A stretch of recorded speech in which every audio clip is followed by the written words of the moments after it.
Midday with Diana Davis and meteorologist Zach Holder.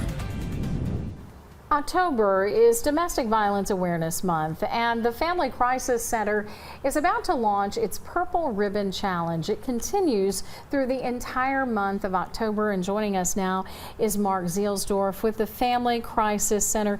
Thank you so much for joining us today on Midday. Absolutely. Thank you so much for having me, Diane. It's very great to see you again, and this time not through a computer screen. Yes. So very appreciative of having me on here, not only for myself, but on behalf of the rest of the Family Crisis Center as well. Right. Last time it was through a Zoom interview, and you are very passionate about this. This is something that's important to you. Yes, my childhood experience was a little rough growing up, and so I did always consider my time that led me to the Family Crisis Center kind of like a calling. And looking back on it, it's a lot of things that I do deal with, in the sense that I don't think I was fully aware that a lot of things were issues. I didn't fully understand that children alike were just as likely to fall victim to these kinds of situations, men and women alike, all the way to dogs, any kind of pets, all the way to bank accounts, Yes. really being able to fall victim to this issue.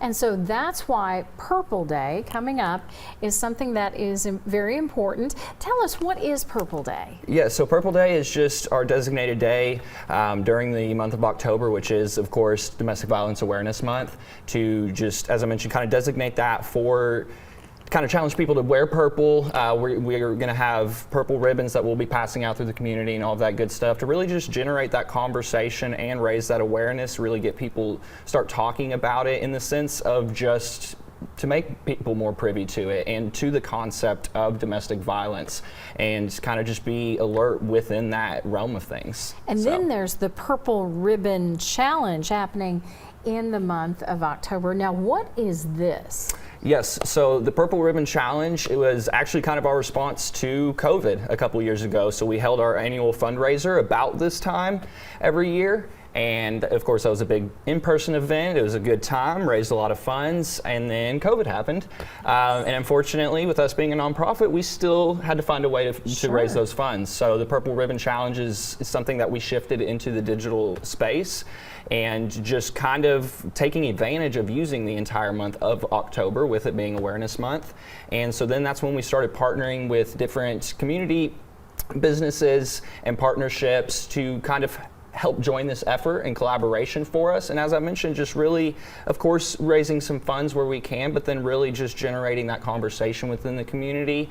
But then half the battle of our services and being the ones to intervene and remove people from harmful situations, the other half of that really being just providing education to our community. Right. So just kind of what I've already hit on, making sure that people are privy to these situations, they are properly educated and know the signs, what to look for, because just as I mentioned, so they're not years down the road looking back on things and reflecting and really starting to put a lot of things together and noticing that, maybe this isn't the norm. And providing that safe space and Yes. getting the communication going. Mark, thank you so much for joining us today on Midday. Absolutely. Thank you so much, Diana. You're welcome. And of course, we pitch it back to weather and find out more about Hurricane Ian and